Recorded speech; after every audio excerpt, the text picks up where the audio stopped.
Hello, everybody. It's Nerd in Texoma back finally.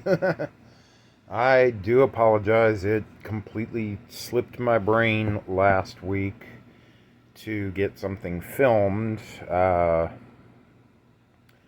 I mentioned in the little post on the channel here, I was over at my girlfriend's house the Saturday before, hanging out with her. And the house that she lives in is on a very tall and steep driveway, and so is the yard, the front yard. And when I was leaving, they were forecasting gusty winds for Sunday, not Saturday night. And this was Saturday night, and apparently the wind decided to head into town early. And I made it about halfway down the hill before a nice big gust of wind came by, and for lack of a better term, I don't know how to explain it. It kind of spun me around inside my artificial leg. It didn't completely spin the stump around or anything like that, but I had my leg, like I was going to take a step, so it was firmly on the ground, and then the wind, caught hold of my body and turned me sideways, and there's Spot. So basically what happened is the part of my stump kind of twisted sideways in the socket. Yes, Spot, I love seeing your cat butthole. Gotta love cats. They're crazy, but they keep me laughing. They keep me going. So they do their purpose with their crazy antics. All right, buddy. Chill out. I'm trying to film here. Ow. Your claws, dude. Watch them. So yeah, I was in kind of a big amount of pain from human leg, or what's left of human leg, sliding around inside carbon fiber socket with silicone and all that other stuff. So yeah, it just completely slipped my mind. I do apologize, guys. I mean, and gals. There will be some times that life gets in the way and gets hung up. We've all been there. What can you do? You can just sit back and deal with it as it comes up.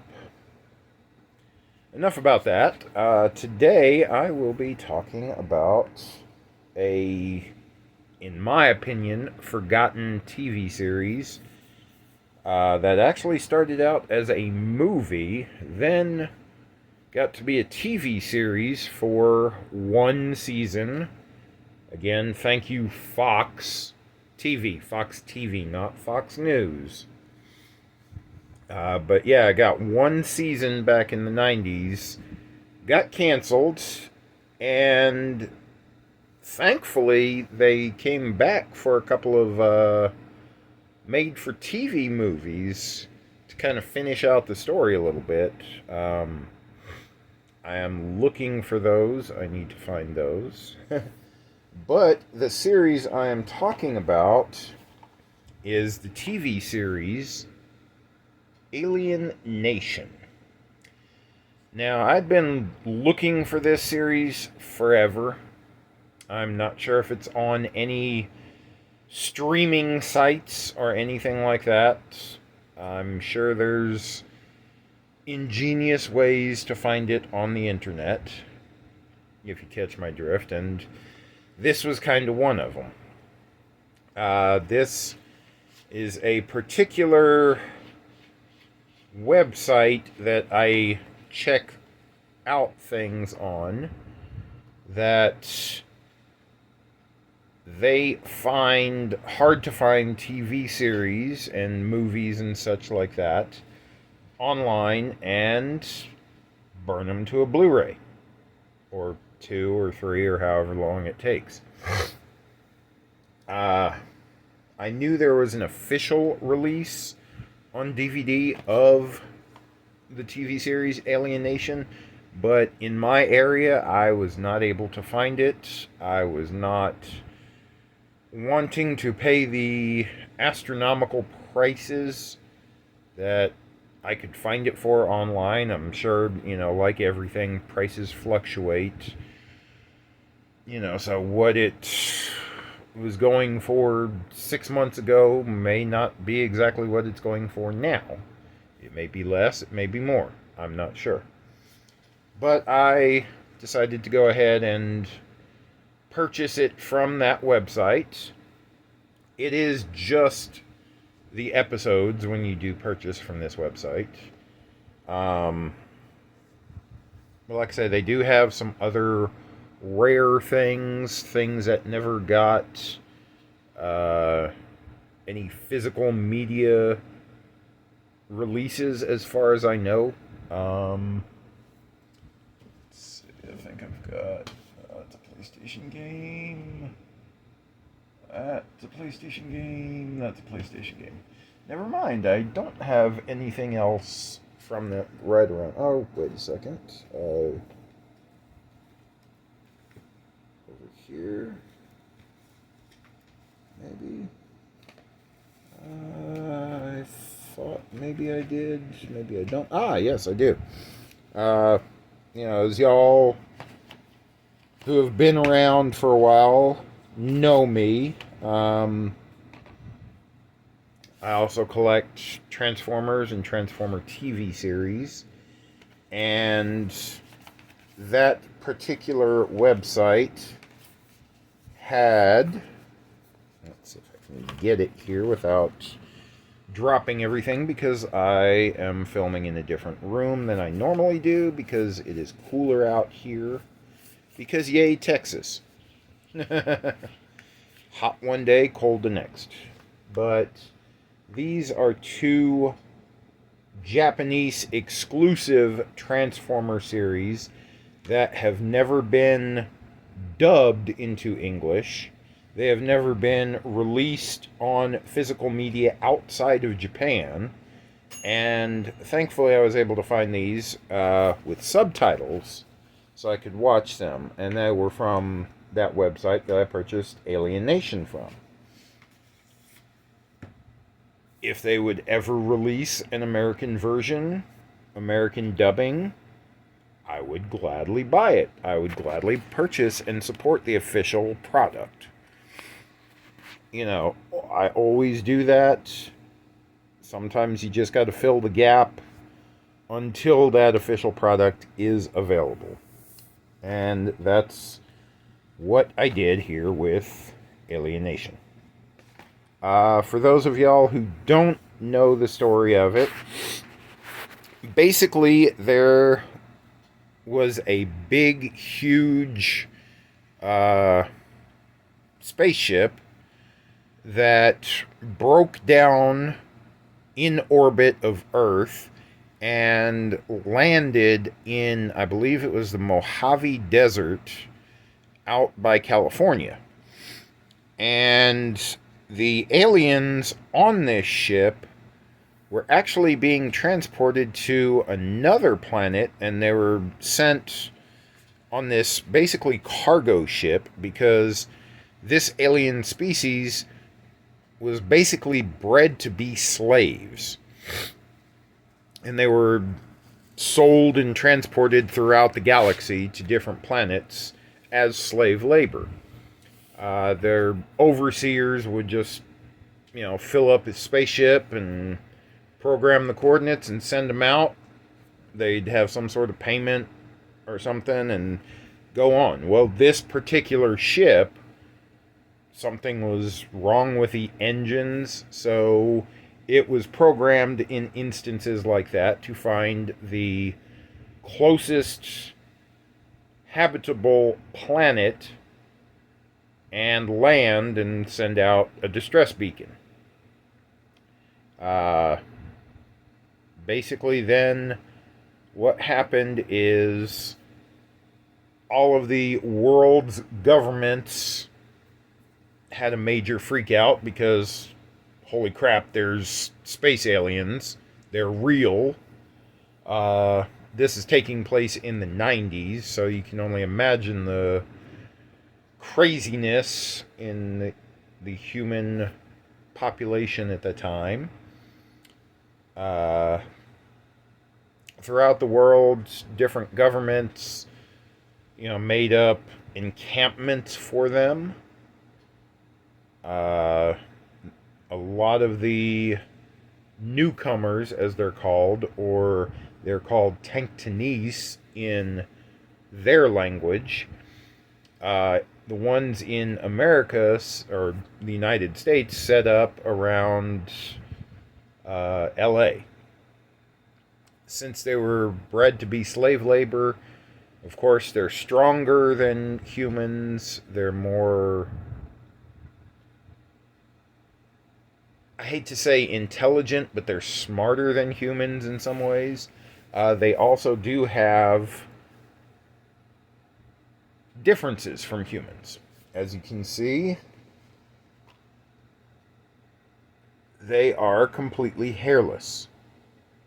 No hair on their head, no hair, eyebrows, they won't grow a beard, stuff like that. They have spots, as you can see there. I forget if they're like the trill and the spots go all the way down or not. It's been a while. They get drunk off of sour milk. And I don't mean like buttermilk. No, I'm talking past the expiration, chunky, soured, disgusting milk. They get drunk off of that. Raccoon is basically a delicacy to them. And salt water is highly toxic and can kill them. It'll burn their skin. There's a few other things. I can't remember exactly what.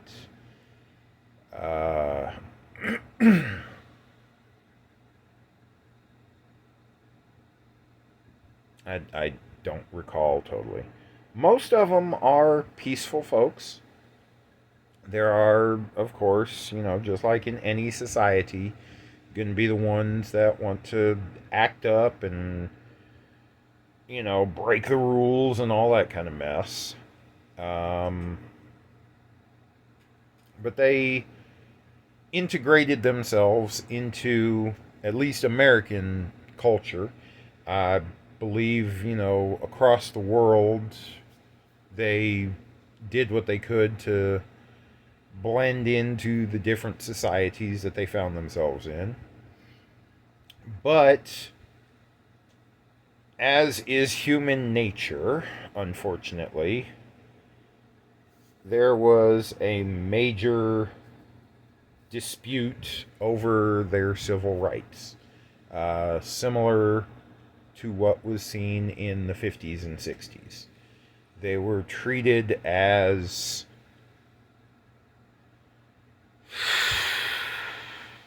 I hate saying this, but they were treated as people were along racial lines, most notably in, the 60s and such, and unfortunately in some areas they still are treated that way today.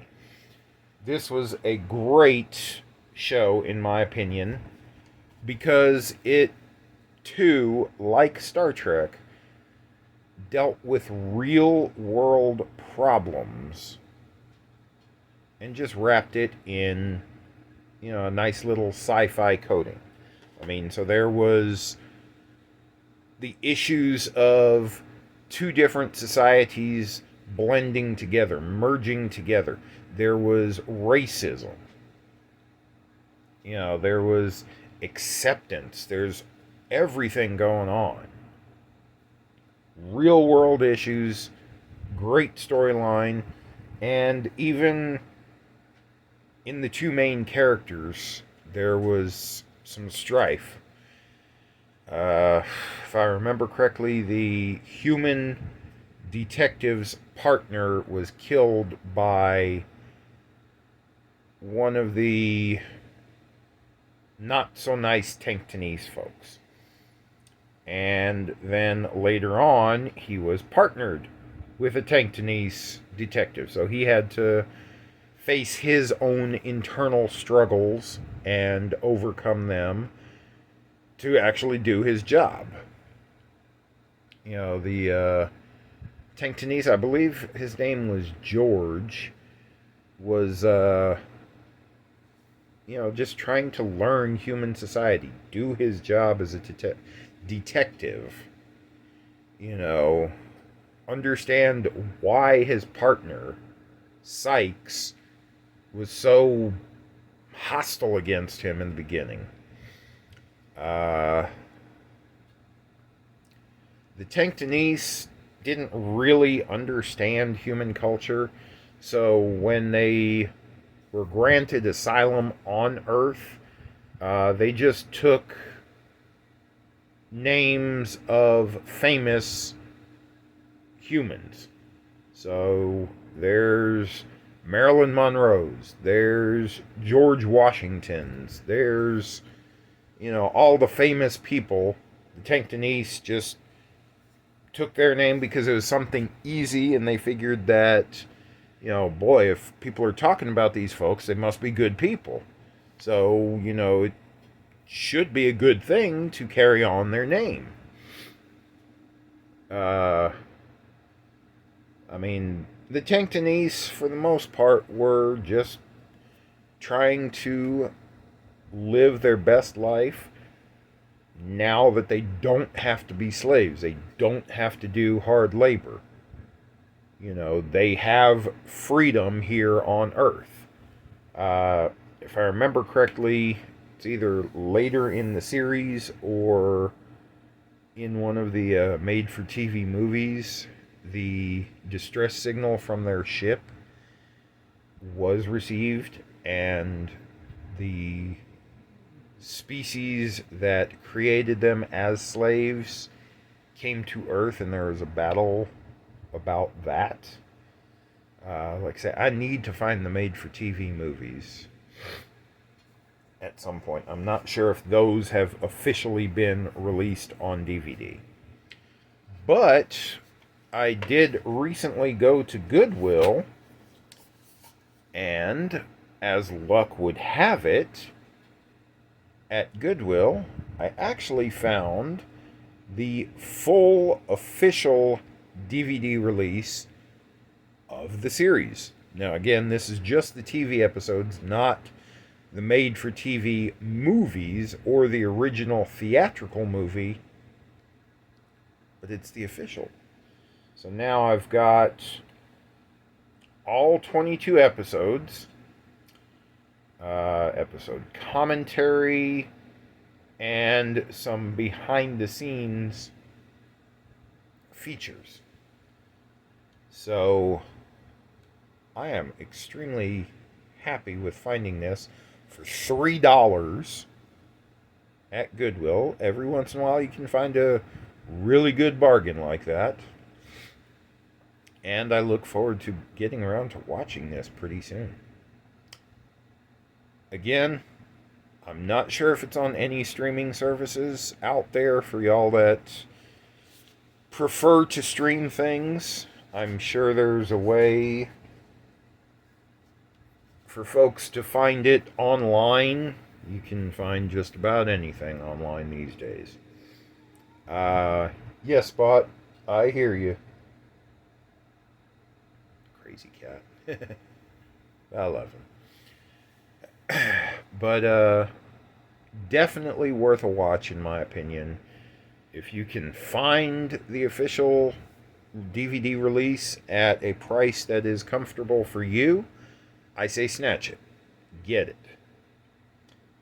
If you can't, again, I'm not condoning anything, But I'm sure there are ways it can be found through other methods.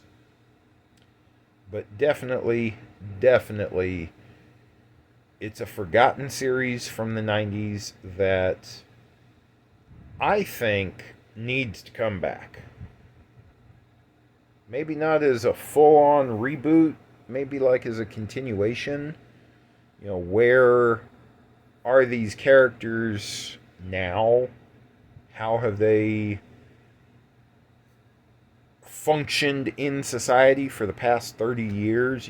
How is society accepting them? I definitely think the story needs to continue in some fashion and needs to be told. I think it's still relevant and topical, you know, in modern times just as much as it was back in the 90s when it came out. So, I thank y'all for watching. Y'all have a good day. Be kind to each other. I mean, seriously, we're all stuck on this planet together. Why cause any more strife and tension than absolutely has to be done? And the absolute amount of strife and tension is basically nothing.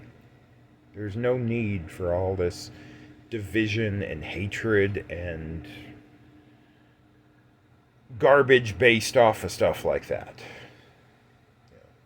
So I'm going to get off of my preachy soapbox right now because I think my spaghetti is almost cooked.